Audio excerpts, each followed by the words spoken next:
कुमार हुआ और मैं समस्तीपुर जिला के ताजपुर प्रखंड के फतेहपुर नामक गांव का निवासी हूँ। अच्छा, जो आपका सबसे पहले एग्ज़ाम दिए हैं और कितना नंबर मार्क्स आया है आपका? 12th में मेरा 415 मार्क्स है। अच्छा, परसेंटेज कितना देखा जाए तो? परसेंटेज में 82 पॉइंट समथिंग आएगा। अच्छा, जो आपने जो इतने बेहतरीन अंकों के साथ जो अभी 12th पास किए हैं, तो किस तरह से आपने इस तैयारियों को किए थे?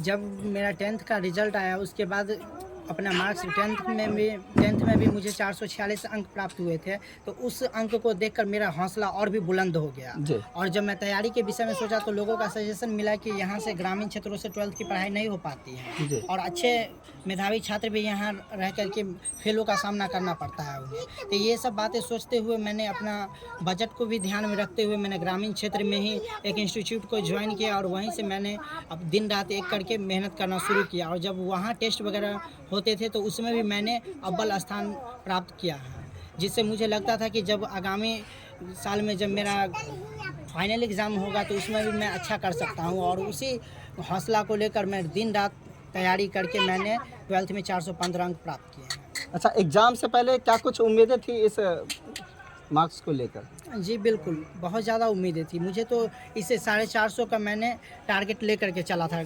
मैंने सोचा था टॉप 10 में आना है, उसी आधार को मैं लेकर चल रहा था। लेकिन बीच में के पाठक जी का जो आया था, नोटिस आया था, उसकी वजह से बीच में कॉलेज खुलना, वहाँ जाना एग्ज़ाम देने, इस बीच मेरी पढ़ाई ठीक से नहीं हो पाती थी। चूँकि घर से मेरा कॉलेज, जिस कॉलेज में मेरा दाखिला हुआ था वो कॉलेज बहुत ही दूर था। वहाँ जाने आने में धूप में बहुत मैं थक जाता था, जिस वजह से कई बार मेरा स्वास्थ्य भी बिगड़ गया और इस वजह से मेरी तैयारी में थोड़ी सी कमज़ोरी हो गई, जिस वजह से मैं 415 अंक ही प्राप्त कर चुका। अच्छा, आप अपने फैमिली बैकग्राउंड के बारे में थोड़ा बताएं।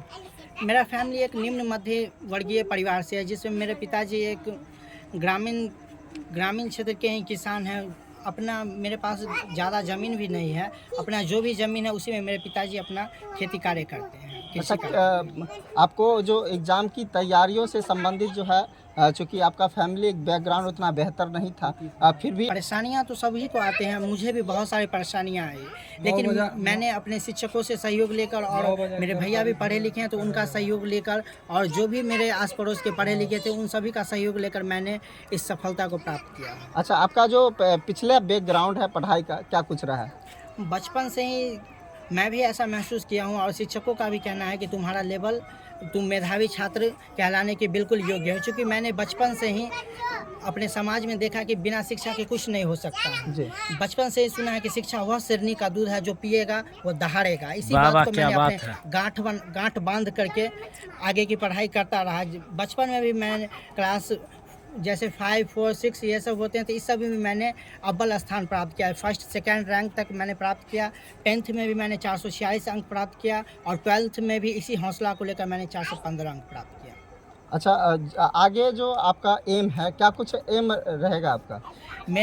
मेरा जो एम है वो सेल्फलेसनेस से हटकर है। मैं स्वार्थ पर विश्वास नहीं करता हूँ। स्वार्थी जो भी मनुष्य, जो भी स्टूडेंट कहते हैं कि मेरे पिताजी कहते हैं कि ये बन जाओ, मेरा सपना है ये बन जाओ, मैं उन सभी को स्वार्थी कहता हूँ। और ऐसा मैं कि समाज में गलत मैसेज फैलाने के लिए नहीं कह रहा हूँ। ये बात सोचने वाली है। जो अपने पिताजी के कहने पर ये कर लेता है उनको सोचना चाहिए कि समाज में क्या कमी है, मेरे समाज में आखिर क्या कमी है वो मुझे देना चाहिए। अगर वो छात्र अगर समाज के कमी को अगर ढूंढ कर निकाल कर वैसा करते हैं तो निश्चित है कि उनके पिताजी भी खुश होंगे। इससे समाज का भी भला होगा, उनका परिवार का भी होगा और देश का भी नाम रोशन होगा। इन सभी को ध्यान में रखते हुए मैंने अपने समाज में जो भी कमी को महसूस किया हूँ उन सभी को देखते हुए मेरे समाज का शिक्षा स्तर, स्वास्थ्य स्तर बहुत ही कमज़ोर है, जिस पर किसी भी कहा जाए तो जो भी होते हैं गांव में देखा जाता है, गांव के मुखिया जो होते हैं उनको मुखिया कहा जाता है, उनसे छोटा जो पद होता है उनको सरपंच कहा जाता है। ये सब ग्रामीण क्षेत्र में शिक्षा को लेकर के किसी भी प्रकार की कोई भी प्रतिक्रिया नहीं करते। जैसे समाज में और अपने समाज को एक उज्ज्वल भविष्य की ओर अग्रसर करूँगा।